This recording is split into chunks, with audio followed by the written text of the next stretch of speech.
आदाब, मैं हूं मुमताज आलम रिजवी। बात करूंगा मैं शाइस्ता परवीन की, जो कि अतीक अहमद की बीवी है, वाइफ है, अहलिया है। जी हां, उनकी मैं बात करूंगा। अब उन्होंने भी अदालत पर अपना एतमाद जाहिर करने की ख्वाहिश जाहिर की है। जी हां, जिस तरीके से अतीक अहमद और अशरफ को भी अदलिया पर बड़ा एतमाद था, बड़ा भरोसा था, और यहां तक कि उन्होंने उनको जो है योगी आदित्यनाथ, जो कि उत्तर प्रदेश के मुख्यमंत्री हैं, उन पर भी भरोसा था। कैसे भरोसा था, मैं ये इसकी तफसील बयान करूंगा। शाइस्ता कैसे अपना भरोसा जो है वो अदालत पर जताने जा रही। पहले भी भरोसा था, लेकिन अब एक बार फिर वो इतना बड़ा हादसा होने के बावजूद वो अदालत पर अपना भरोसा जताने जा रही है। खबर यह आ रही है कि उन्होंने वकला की एक नई टीम तैयार की है।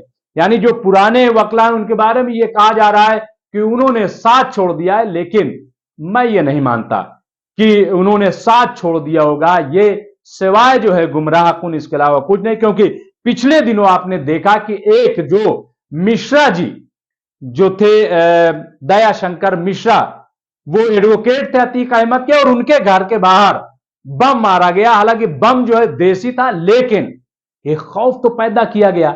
वकील को डराने की कोशिश तो की गई। क्यों डराने की कोशिश की गई? क्या वकीलों को यह कहा गया कि अब तुम अतीक अहमद के घर वालों का मुकदमा नहीं लड़ोगे? और यह तो कोर्ट में भी होता रहा है, कोर्ट में भी होता रहा है। और आपने देखा होगा कि जब अतीक अहमद को पेश किया गया था इलाहाबाद की कोर्ट में, तो वहां पर बाकायदा जो है जूतों की माला लेकर के आ गए थे, और वकला की तरफ से गाली गलौज की जा रही थी। वहां कौन लोग थे? और अब तो बाकायदा जो है वो बम फेंक दिया गया। अतीक अहमद के जो वकील थे उनके घर के बाहर उनको दहशत जदा किया गया। और ये खुद दयाशंकर मिश्रा ने यह बात कही, एडवोकेट दयाशंकर मिश्रा ने। तो हो सकता है कि उनकी जान को खतरा देखते हुए अब शाइस्ता परवीन ने अपने जो पुराने वकला है, पुरानी जो टीम थी, उनको हटा दिया और नई टीम अपॉइंट की है। और खबर यह आ रही है कि किसी भी वक्त, आज या कल, शाइस्ता परवीन वो कोर्ट में खामोशी से अपने आप को सरेंडर कर सकती हैं, पेश कर सकती हैं। तो अगर शाइस्ता परवीन, जैसा कि कहा जा रहा है, खबर आ रही, हालांकि अगर देखा जाए तो हमारा जो बहादुर मीडिया है, जो आईबी से भी ज्यादा, इंटेलिजेंस से भी ज्यादा जो है वो नजरें रखता है, वो ड्रोन से जो है वो शाइस्ता परवीन को ढूंढ रहा है। हां जी, ड्रोन से ढूंढ ले रहा है। यही नहीं, बल्कि शाइस्ता परवीन को तो दुबई पहुंचा दिया कि वो दुबई में है और डॉन बन गई हैं। डॉन मदर जो है, लेडी डॉन बन गई हैं, ये तक कहा गया। फिर यह कहा गया कि पुलिस ने दबोच लिया। कई जगह यह कहा गया कि घेरा डाल दिया गया है। यहां तक कहा गया कि लाश में आई, जनाजे में आई। फिर यह कहा गया कि क्या डरपोक निकल गई, क्या तैयारी कर रही कि जनाजे में क्यों नहीं। बहरहाल तरह तरह की खबरें जो हैं वो हमारा बहादुर मीडिया, तेज मीडिया, फॉक्स मीडिया, कि जिस पर अभी जुर्माना हुआ है, जी हां, वो मीडिया जो है वो बड़ा तेज है। लेकिन यह खबर भी आ रही है कि एक दो दिन में वो शाइस्ता परवीन जो है वो अदालत में जा सकती हैं। और अगर अदालत में वो एतमाद जाहिर करती हैं तो इसमें कोई हैरत की बात नहीं है। अतीक और अशरफ जो माफिया, गैंगस्टर और न जाने क्या क्या, जिन पर यह टैग लगा गया है और उन पर जुर्म भी साबित हुआ था। बहरहाल, लेकिन इसके बावजूद अगर आप देखें तो अतीक और अशरफ ने अदालत पर एतमाद जाहिर किया था। उन्होंने एक चिट्ठी लिखी थी सुप्रीम कोर्ट के चीफ जस्टिस के नाम, और एक चिट्ठी लिखी थी उत्तर प्रदेश के मुख्यमंत्री योगी आदित्यनाथ के नाम। और कहा था उसमें कि जब हमारी मौत हो जाए, जब हमें मार दिया जाए, तो यह चिट्ठी सुप्रीम कोर्ट को दे दी जाए, चीफ जस्टिस ऑफ इंडिया को दे दी जाए, मुख्यमंत्री को दे दी जाए। यह भरोसे वाली बात तो थी। यानी एक शख्स को इतना यकीन था कि वो मारा जाएगा, यानी इतनी बड़ी इंफॉर्मेशन थी उसके पास कि उसका कत्ल कर दिया जाएगा। और इसलिए उसने एक चिट्ठी लिखी सुप्रीम कोर्ट के नाम, कि जब सुप्रीम कोर्ट में गुहार लगाने के लिए पहुंचे थे अतीक और अशरफ, और यह कहा कि मेरी जान को खतरा है, मुझे मार दिया जाएगा। तो इस पर स्टेट सरकार को कहा कि यह तो स्टेट का मामला है, लॉ एंड ऑर्डर का, और योगी सरकार ने कहा था कि हम इन्हें सिक्योरिटी देंगे, हम इन्हें सुरक्षा देंगे और अच्छी सुरक्षा देंगे, लेकिन उसमें तो सेंध लग गई, सुरक्षा तो हो नहीं पाई। इसके बावजूद आप देखिए कि अतीक और अशरफ ने खत लिखा था, किसके नाम?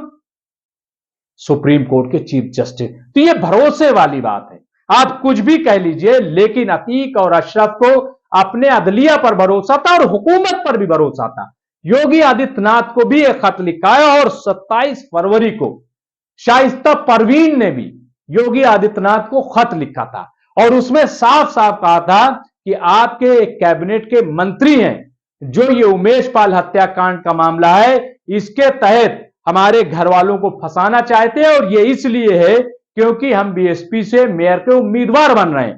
ये पूरा इंकशाफ जो है खोलकर शाइस्ता परवीन ने रख दिया था और ये कहा था कि जो इलाहाबाद प्रयागराज के जो पुलिस कमिश्नर है वो भी इसमें शामिल है और एसटीएफ के जो चीफ हैं वो भी इसमें शामिल है। ये तमाम चीजें शाइस्ता परवीन ने 27 फरवरी को कही थी और उनकी तलाश जारी है। तो बहरहाल अगर वो हैं तो बड़ी हैरत की बात यह है कि इतना ज्यादा सोर्स है, यानी पूरा मीडिया भी लगा हुआ है सर्च करने में, ड्रोन भी है, कुत्ते भी लगाए गए हैं कि उनको सूंघ करके तलाश करें, लेकिन अभी तक शाइस्ता परवीन जो है वो सामने नहीं आई, उनको गिरफ्तार नहीं किया जा सका। और अगर वाकई वो दुबई चली गई होंगी तो फिर क्या होगा, एक ये बड़ा सवाल है। और अगर दुबई गई तो इसमें कोई दो राय नहीं है कि फिर वो उसी तेवर में नजर आएंगी कि जिस तेवर का जिक्र जो है ये हमारा गोदी मीडिया अपने मीडिया ट्रायल में कर रहा है।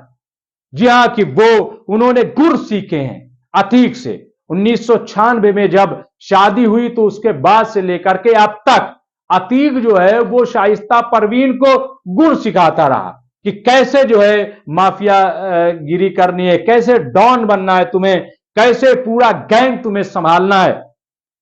सवाल यह है कि अगर पूरा कारोबार शाइस्ता परवीन संभाल रही थी तो फिर उनके बेटे असद का इनकाउंटर क्यों किया गया, क्यों उनको डॉन बनाकर पेश किया गया, क्यों यह कहा गया कि गैंग जो है वो असद संभाल रहा था। एक बड़ा सवाल है, मतलब कुछ भी कह दिया जाएगा।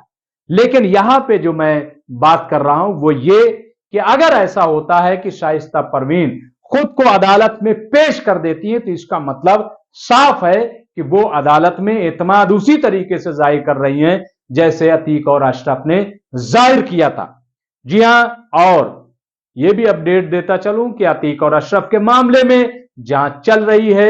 वहां एसआईटी जो है इसकी जांच कर रही है, जो कमीशन बना हुआ है वो भी इस मामले की तहकीक कर रहा है। एक बार फिर वहां पे रिएक्शन एक तरीके से हम कह लें रिप्ले किया गया कि कैसे अतीक और अशरफ को शूटरों ने गोली मारी, वहां पे दोबारा एक तरीके से अतीक और अशरफ को मारा गया, वो भी खबर चल रही है, जांच चल रही है। जांच में तीनों शूटरों के अलावा कुछ लोगों को और गिरफ्तार किया गया है, कुछ लोगों को और शक जाहिर किया गया है। तो बहरहाल इस पूरे मामले में कार्रवाई चल रही है और 24 तारीख को सुप्रीम कोर्ट में योगी आदित्यनाथ की सरकार को एक एफिडेविट देना है और बताना है कि पूरा मामला क्या है और वो क्यों सुरक्षा नहीं कर पाई। बहरहाल और सिर्फ एक अतीक और अशरफ का ही मामला नहीं है, बल्कि 2017 से लेकर के और अब तक जो 183 इनकाउंटर उत्तर प्रदेश में हुए हैं उस पर भी योगी सरकार को जवाब देना है, उसकी भी बड़े पैमाने पर तैयारी चल रही है।